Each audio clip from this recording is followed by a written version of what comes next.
Assalamualaikum rekan bisnis. Kita bincang-bincang value sama Pak Haji Muklisin ya. Mari kita simak. Mungkin Pak Tri, saya mau menceritakan pengalaman Tegal, sharing diskusi pengalaman. Mudah-mudahan nanti jadi pemantik diskusi selanjutnya. Kalau ini sejarahnya Tegal dari tahun sebelum penjajahan. Tapi sekarang kita BP3 Tegal namanya. Dari dulu memang kita lembaga pelatihan. Jadi dari dulu memang DNA kita pelatihan. Nah, dari pelatihan itu kita coba untuk sekarang ini sudah menjadi BLU. Nah, dasar BLU. Nah, ini perjalanan kita dari menjadi BLU Pak. Dari 2012 ya? Jadi perencanaan di 2012 itu dari tahun 2012 kita jadi BLU. Jadi kalau saya lihat arsip pembuatan dokumen BLU itu dari 2012. Kemudian kita bergerak ke 2025 itu kita menjadi Satker PNBP ya Pak. Di mana ada PP 75 tahun 2015. Nah, di 2016 itu kita masukkan anggaran PNBP melalui proposal PNBP. Jadi sebetulnya kita pada saat nanti dinilai jadi Satker BLU oleh Kementerian Keuangan, kita pun akan dilihat track record PNBP kita 4 tahun ke belakang. Oh begitu. Sebelum penilaian. Gerak ke 2017 kita masih Satker PNBP. Terus ada penggabungan antara riset dengan BPSDM, jadi nomenklaturnya berubah. Tadinya kita menggunakan BPSDM, tapi karena riset gabung jadi BRSDM dan itu nggak bisa dipakai PP-nya. Jadi kita pakai rupiah murni. Nah, bergerak lagi ke 2018 kami masih Satker PNBP dan disitulah dimulai untuk kita berubah jadi BLU. Di 2018 itu mulai Pak prosesnya dari mulai pendampingan eselon 1, sekjen, dari PKBLU, Kementerian Keuangan. Pemenuhan ada beberapa dasar hukum yang harus kita penuhi sampai 2018 sampai 2021 Agustus kita ada penilaian. Desember 2021 kita ditetapkan jadi BLU. Jadi BLU itu di sini sebenarnya sudah proses duluan ya? Iya, di 2018 ada masuk beberapa satker, kemudian dikaji oleh teman-teman Kementerian Keuangan, dan akhirnya yang maju penilaian 2, Poltek Sidoarjo sama sini di 2021 Agustus itu. Itu karena ada track recordnya atau bagaimana? Ya, ada kinerja yang bisa ditingkatkan dan persyaratannya memenuhi. Nah, kalau kita berbicara dasar hukum untuk BLU ini ada 3 ini Pak. Dasar hukumnya 3. PP 23 tahun 2015, kemudian ada PP 75 2015 itu perubahan dari PP 23. Kemudian ada PMK 129 tahun 2020. Yang BLU ya. Di PMK 129 ini adalah penggabungan dari 15 PMK terkait BLU sebelumnya.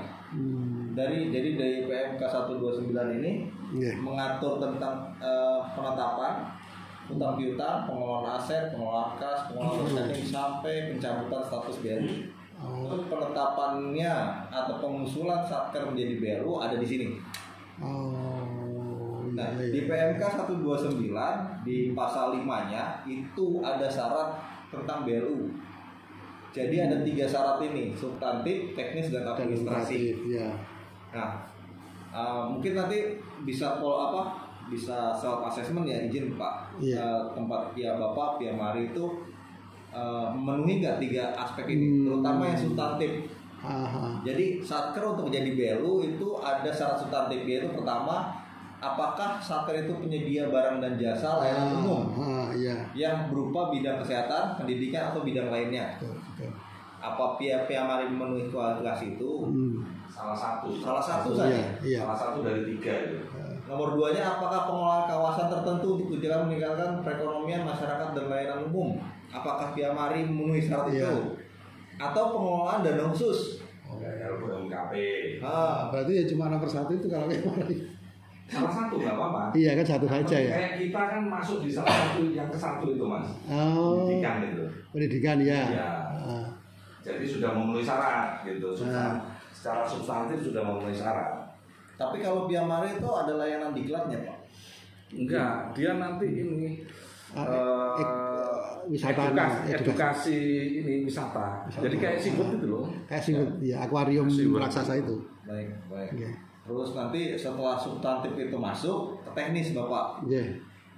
Itu kinerja pelayanannya di bidang tugas pokok. Makanya ini bahasanya kan tugas pokok. Jadi makanya tadi saya nanya, Via Mare itu tusinya apa? Menyediakan barang dan jasa pelayanan umum berupa bidang pelatihan atau enggak? Ya. Jadi kan gini, nanti secara kelembagaan Via Mare itu tahun ini akan dijadikan balai diklat. Oh gitu, balai diklat. Ya. Oh, kalau gitu. Lokasi diklat. Ya. Nah, sekarang dengan kondisi satker biasa, dia nggak bisa mengoptimalkan akuariumnya itu, gitu loh. Diharapkan dengan BLU dia bisa, orang bisa datang belajar di sana, membayar ini ya apa namanya kalau di bandara itu airport begitu kan.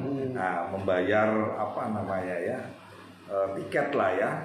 Nah, ini nanti bisa meningkatkan ini apa namanya ya layanannya semakin meningkat lah. Iya. Nah, secara teknisnya kan kinerja pelayanan di bidang tusi layak dikelola dan ditingkatkan pencapaiannya melalui BLU.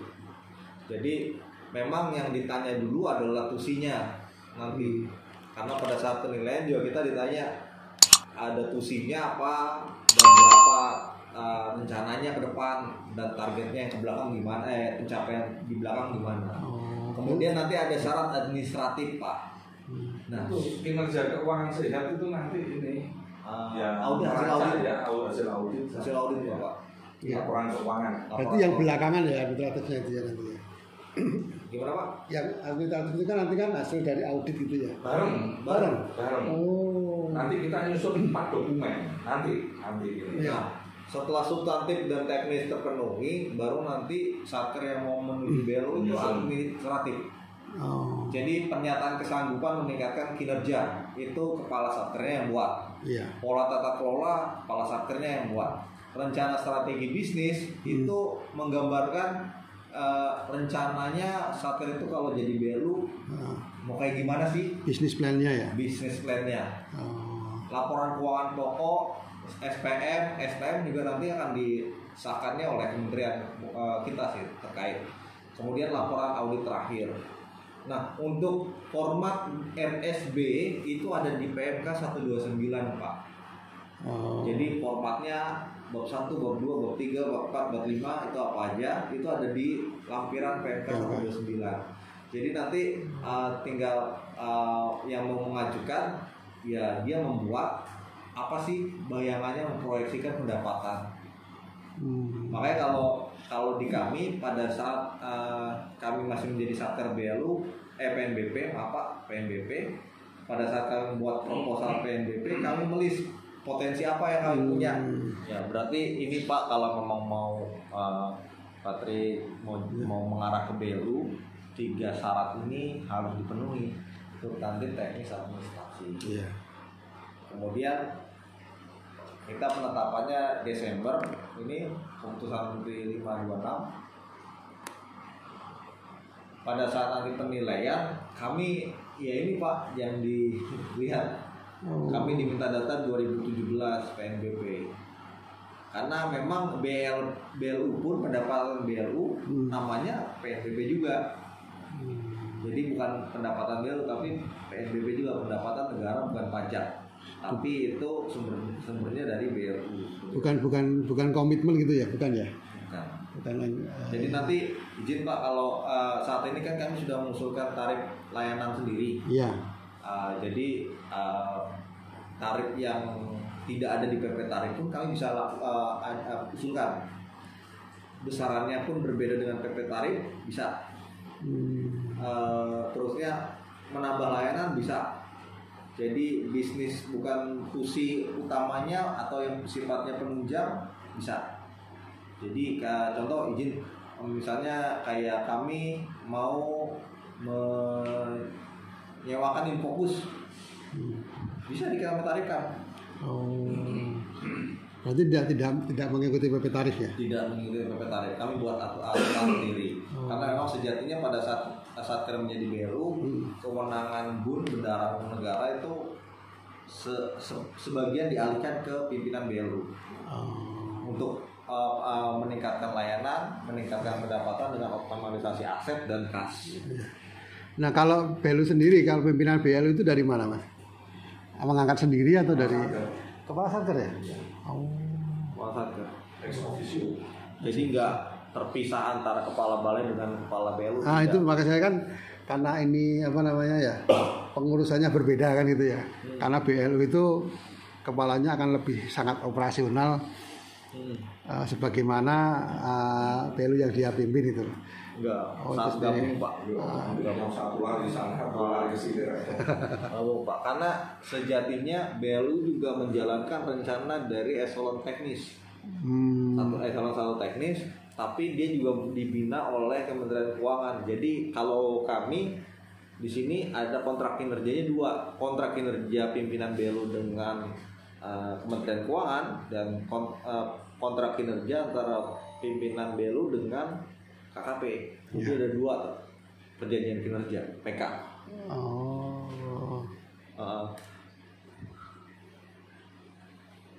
Kemudian ini strukturnya organisasi setelah BLU.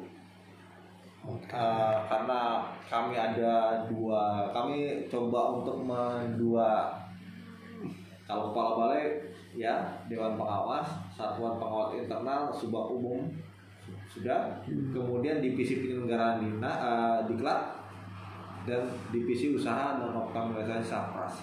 Kami bagi dua divisi karena secara kami sudah self assessment bahwa di balai ini ada dua core bisnis utama, yaitu penyelenggaraan diklat dan juga optimalisasi Sapras aset yang dua-duanya ini akan menyelenggarakan layanan kepada masyarakat dan mendapatkan pendapatan dengan layanan yang berkualitas seperti itu. Kemudian ini rencana bisnis kami. Ya, bisnis plannya ya. Ya, dan sekarang kami lagi berproses Pak Tri. Jadi begitu sebelum ditetapkan jadi BLU itu banyak kerjaan, setelah ditetapkan lebih banyak kerjaan.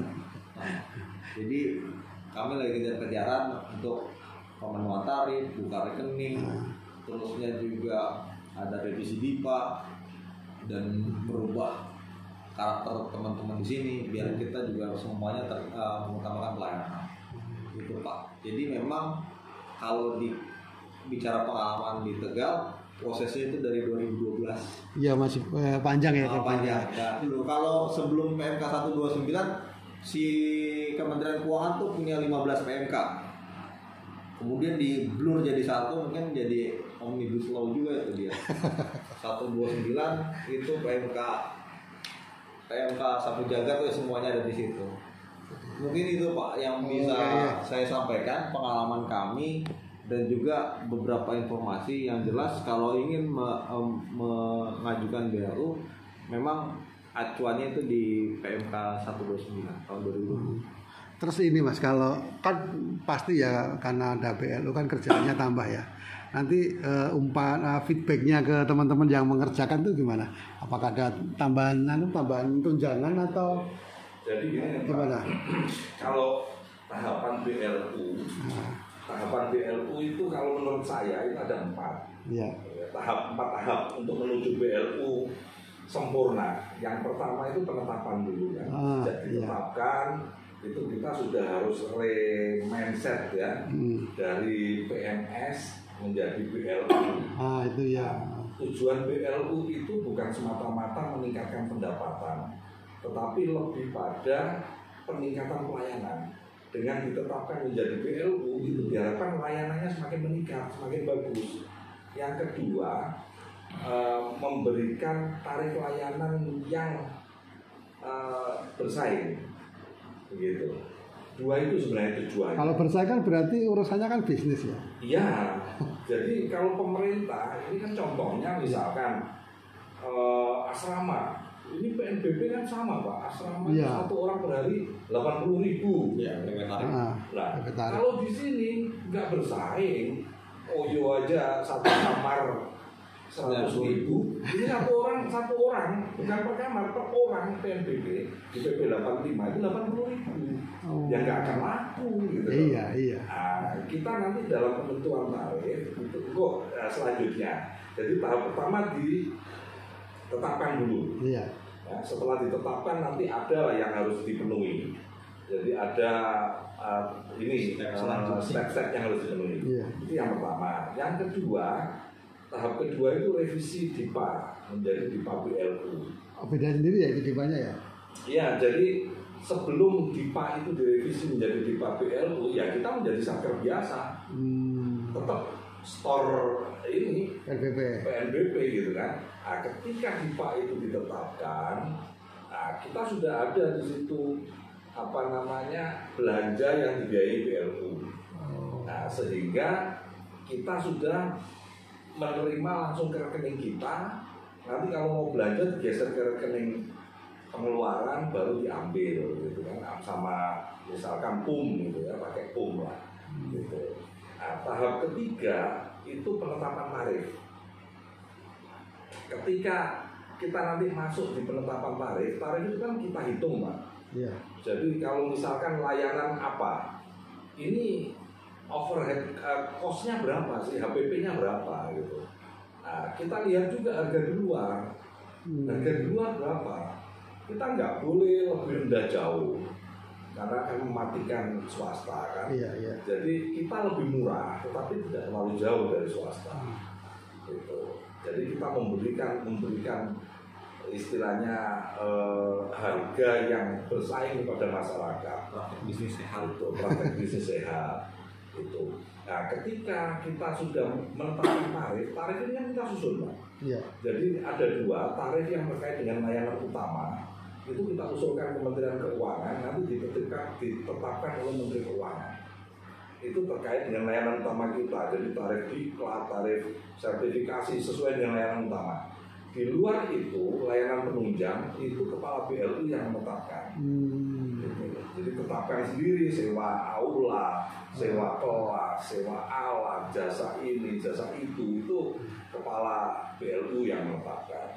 Sehingga dengan adanya tarif-tarif ini, kita resmi bisa ibaratnya dalam tanda kutip menjual. Komersialisasi ya. Yes, gitu. Kalau selama ini mungkin kita kalau nggak ada di tarif PP 85 kita nggak bisa apa-apa. Iya. Kalau kita ini pungli. Gitu. Nah masalahnya kalau seperti itu kan berarti biaya atau tarifnya itu kan bersaing dengan swasta atau dengan perseorangan. Nah itu kira-kira ada nggak pengawasan dari KPPU Komisi Persaingan Usaha? Kita tidak bisa serta-merta Pak. Makanya kita ada SOP Pak. Untuk menyusun tarif itu ada SOP yang harus dilalui. Iya. Gitu. Jadi kita nggak bisa suka-suka gitu. Ada SOP yang kita bikin. Jadi setelah ditetapkan kita harus susun SOP, harus susun macam-macam lah itu gitu nanti setelah ditetapkan. Nah, setelah tarif ini diharapkan kita bisa mentarifin semuanya sehingga bisa mengoptimalkan baik itu layanan maupun sarpras itu bisa kita optimalkan. Gitu kan, sehingga diharapkan pendapatannya semakin banyak gitu. Nah, yang keempat yang keempat ini BLU sepenuhnya, jadi remunerasi ya. Nah, remunerasi ini juga tidak serta merta, tetapi dari Kementerian Keuangan nanti akan melihat. Jadi jangan sampai nanti diambil pendapatannya misalkan diambil remunerasi malah tekor gitu loh. Nah, tidak. Jadi remunerasi itu garisnya mereka itu minimal sama dengan tukin yang diterima sekarang. Minimal. Kalau belum bisa mencapai itu dia tidak akan mewajibkan remunerasi. Gitu. Jadi nanti akan dilihat progresnya gitu. Ketika sudah siap, dia akan mewajibkan remunerasi. Dan itu tidak boleh lebih rendah dari tukin yang diterima sekarang. Tapi berarti kan tetap nggak bisa misalnya kita terima tukin tapi juga terima nggak bisa, remunerasi kan nggak bisa. nggak bisa kan. Nggak bisa. Dan besarannya remunerasi itu 40% total yang digunakan remunerasi itu 40% dari penerimaan. Jadi dibatasi juga, nggak boleh ugal-ugalan. Nah, contohnya misalkan PIP Semarang, Politeknik Ilmu Pelayaran Semarang, itu direkturnya remunerasinya sebulan 70 juta. Karena pendapatannya 100 miliar lebih, Pak. Gitu. Jadi disitulah nanti teman-teman. Jadi orientasinya bukan kita mencari pendapatan sebesar-besarnya, tetapi kita meningkatkan layanan. Dengan diharapkan dengan meningkatkan layanan orang itu akan datang karena nyaman ada di sini. Gitu. Jadi tujuannya itu. Sama kayak misalkan Piamari, ya contohnya begini, kalau analogi yang gampang, itu orang masuk bandara, membayar airport tax 150.000. Begitu masuk bandara, wah harum, wangi gitu kan, bersih, toiletnya bersih, tempat duduknya enak, rapi, nggak ada asonan, nggak ada apa.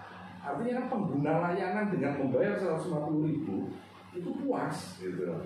Nah diharapkan BLU itu juga seperti itu. Contoh gampangannya seperti itu. Sama juga nanti Piamari, orang bayar karcis, tetapi dengan dia bayar karcis, dia masuk Piamari, itu pulang itu puas, nggak rugi bayar 100.000. Layak itu ya. Gitu, iya. Gitu. Jadi layanannya harus ditingkatkan. Nah kalau misalnya begini ya, misalnya kalau laboratorium misalnya ini ya, atau layanan yang lain, itu kan masih PNBP, dan dari PNBP itu nanti di situ ada maklumat pelayanan, terus ada kritik dan saran itu komplain ya. Nah kalau BLU ada nggak? Ada. Mekanisme sama berarti. Ada. Justru kalau BLU itu fungsi SPI itu melekat, Pak. Kalau di Satker biasa mungkin SPI ya cuma nama begitu ya. Kalau BLU itu SPI-nya itu Quality Management QMR ya. Jadi dia mengawasi semuanya. Kayak tadi misalkan di grup tadi ini SPI, foto dia lampu ada yang mati, gitu kan? Langsung kita perbaiki. Kamar mandi misalkan airnya nggak jalan, dia lapor langsung KTU ini. Jadi dia hotel berarti. Iya, jadi dia ini, tapi ini kan masih awal ya. Tetapi saya memang tekankan benar, SPI ini sebagai standing partnernya pengelola BLU. Jadi dia harus lebih tahu aturan terkait dengan BLU, karena dia tidak boleh hanya menyalahkan, tetapi dia juga menegur, tetapi juga memberitahu yang benar seperti ini loh. Jadi fungsi SPI itu melekat. Nanti ketika ada audit juga, SPI yang dampingi. Yang awal SPI yang menjelaskan SPI.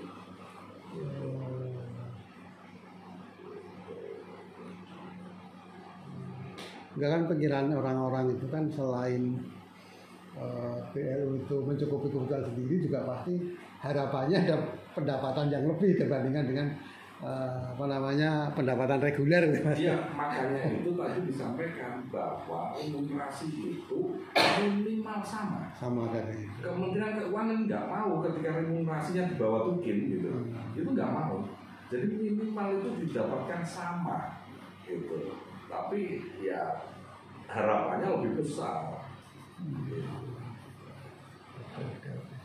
Nah, terus nanti setelah kita jadi BLU itu kan ada 2 kontrak kinerja. Satu kontrak kinerja PK dengan KKP, satu kontrak kinerja dengan Menteri Keuangan. Nah, di kontrak kinerja Menteri Keuangan ini yang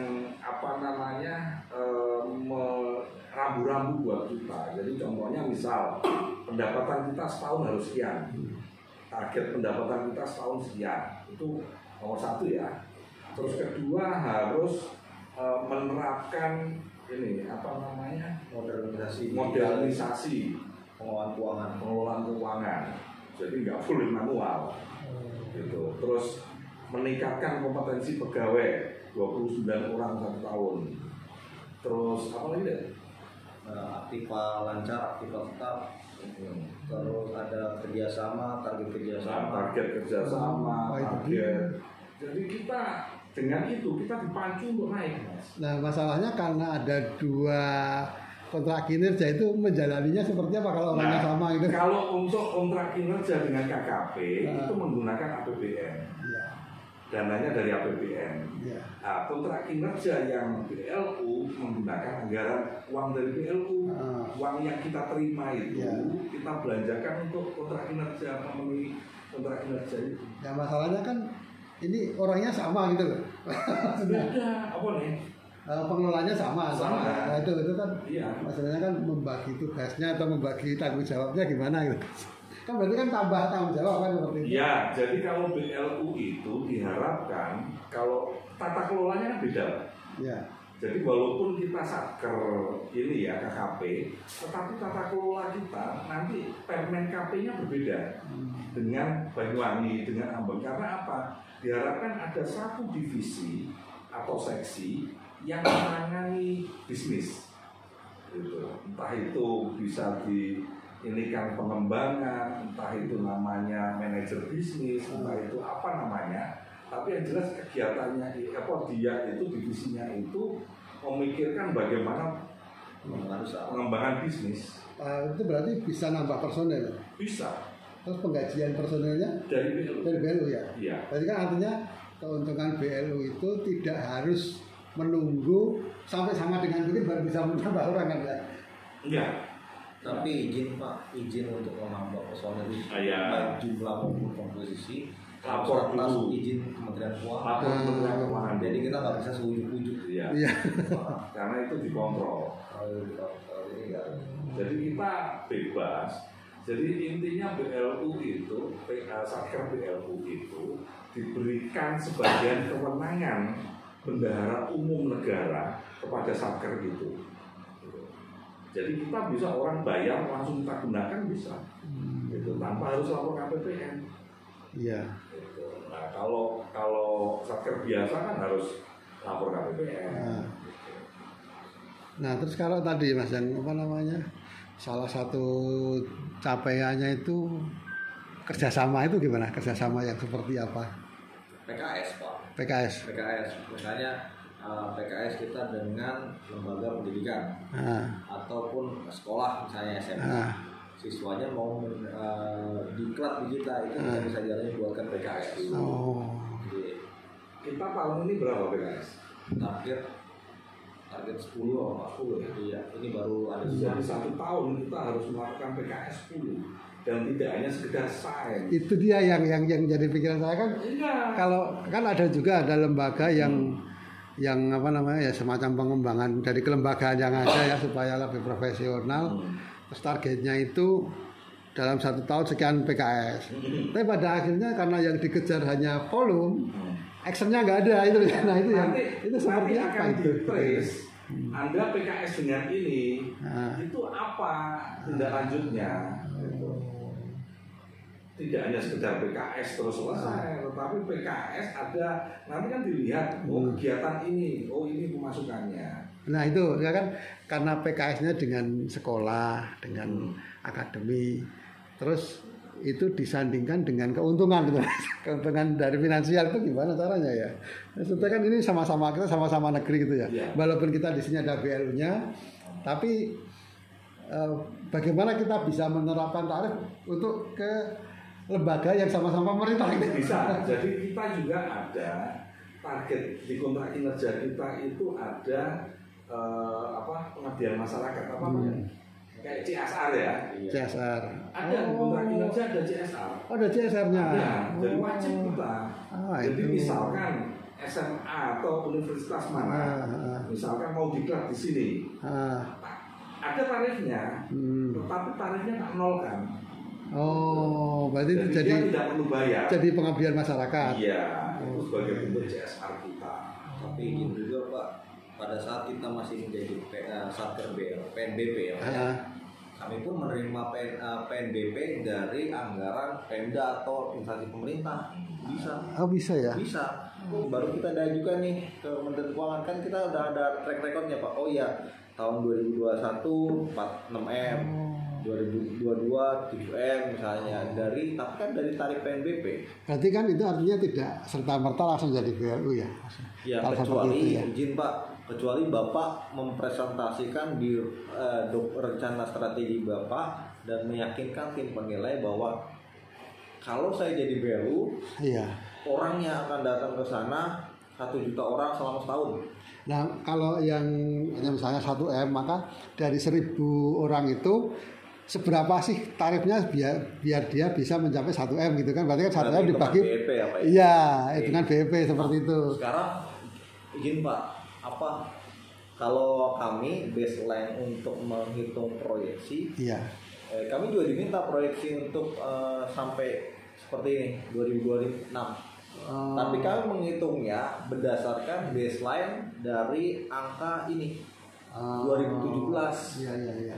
Di mana 2019 kami hanya 4M PNBP. Iya, makanya kenapa jadi di sini kami berani, karena begitu 2017 atau 2018 4M, di 2020 kami ada penambahan layanan diklat, kami bisa berarti 2023 7M. Hitungannya ada dasarnya gitu Pak. Itu bisnis plan juga sama. Iya, nah, teman-teman PKBLU mereka kalau yang saya rasain sih mereka melihat track record gitu. Terusnya di RSB juga diceritakan pengembangan bisnisnya kayak gimana. Nah itu karena apa ya Mas? Sebenarnya kan gini, kita kan tidak melulu menampilkan atraksi akuarium. Orang akan bosan seperti itu ya. Nah ini ada tawaran dari swasta untuk kerjasama operasional. Dia akan membuat semacam waterboom atau apa di depannya. Terus ada yang mau bikin kafe di rooftop seperti itu lah. Nah nanti kalau misalnya itu kebijakannya satu tarif, masuk sudah dapat tiga wahana gitu ya. Nah mungkin itu bisa lebih menarik orang, apalagi di weekend itu kan suasananya lebih Tapi kalau mau membuat KSO gitu, kira-kira ada dasar istilahnya KSO sama KSM itu yang pengalaman saya itu satker BLU. Nah itu dia, dia. Waktu itu kan gini ceritanya. Karena mungkin PMK KSO KSM yang Bapak pernah baca itu PMK KSO KSM untuk satker BLU, kemudian itu digabungkan menjadi PMK 129. Oh mungkin itu ya, bisa jadi. Karena di PMK 129 mengatur juga mekanisme KSO dan mekanisme KSM. Itu nama yang saya pahami ya, karena kan sebenarnya awalnya itu dari situ, awalnya banyak pihak yang ingin bekerja sama. Terus ngaturnya gimana, kan ini kerjasamanya bisnis sedangkan kita satker. Terus saya lihat loh ini harus ada BLU-nya kan gitu. Oh berarti KSO itu KSM itu untuk satker BLU Pak. BLU ya, mungkin PMK-nya sama ya, saya agak lupa. Nah terus saya menyarankan ya kalau misalnya mau KSO ya jangan sama satker, sama BLU gitu Mas. Salahnya kan seperti itu. Karena khawatirnya kalau sama satker pengurusannya beda gitu loh. Itu pikiran saya karena saya nggak paham. BLU sendiri berarti ini Pak 3 syarat. Artinya kan gini. Kalau kita KSO itu ditangani oleh unit Piamari sendiri, sepertinya nggak akan jalan ya Mas, karena kan dibutuhkan mindset bisnis yang benar-benar. Tapi izin Pak, kayak Balai Tegal menjadi BLU, itu bukan Balai Tegal ini BLU.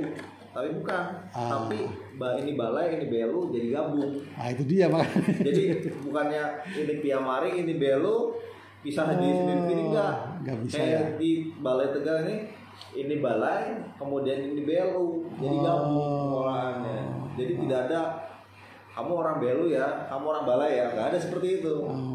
Semuanya adalah BLU BP3 Tegal. Orangnya BLU BP3 Tegal, asetnya BLU BP3 Tegal.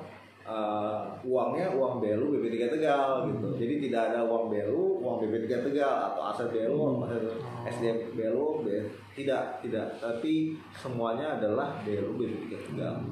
Nah kalau KSO itu nanti gimana Mas, kan mungkin yang dari KSO itu kan dia juga pengen ada perwakilan dari orang-orang mereka yang ada di dalam BLU itu, memasukkannya gimana ya? Kalau itu bisa KSM mitra dengan kerjasama manajemen Pak. Jadi nanti tinggal diatur kalau BLU ya Pak ya. Iya.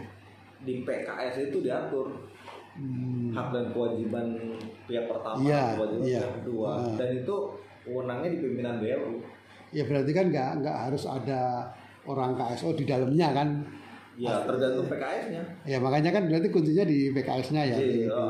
Makanya tadi kan Pak Kabalnya udah bilang juga, saya udah sempat bilang juga, begitu jadi BLU, kewenangan BUN itu diserahkan sebagian. Jadi BUN itu kan punya wewenang untuk mengelola aset, kas, uang, SDM. Jadi itu diserahkan. Jadi asetnya mau dikerjasamakan seperti apa, asal ada koridornya tidak menyalahi PMK 129, boleh. Jadi memang fleksibilitas si BLU itu karena wewenang BUN diserahkan sebagian. Prosesnya itu di usulan KL dulu Pak. KL ke Sekjen, nanti Sekjen baru bersurat ke Menteri, karena harus ada surat dari Menteri KP ke Menteri Keuangan pengajuannya. Iya. Jadi kalau emang itu dari pihak Mari bersurat ke eselon 1 atasnya, nanti bertahap dia berjenjang. Karena sebelum kita ditetapkan kan akan ini dulu, si MKP akan bersurat ke Kementerian Keuangan. Ini loh usulan kami untuk jadi PKBLU. Mohon bisa dipertimbangkan, habis itu kita dinilai bareng-bareng. Oke. Bisa sih Mas. Kalau yang spesialis pemanfaatan aset memang lembaga manajemen aset nasional. Dia kan aset-aset negara yang ini kan dia sewakan. Oh gitu. Iya. Elman. Termasuk Jakarta International School itu kan tanahnya punya negara. Iya. Nah, itu Elman yang itu. BLU Elman. Macam-macam sih. Kalau ini nanti kan intinya benderanya diklat, nanti ada diklat kelautan. Iya. Nah itu tadi bincang kita tentang Badan Layanan Umum ya. Terima kasih sudah menyimak. Assalamualaikum.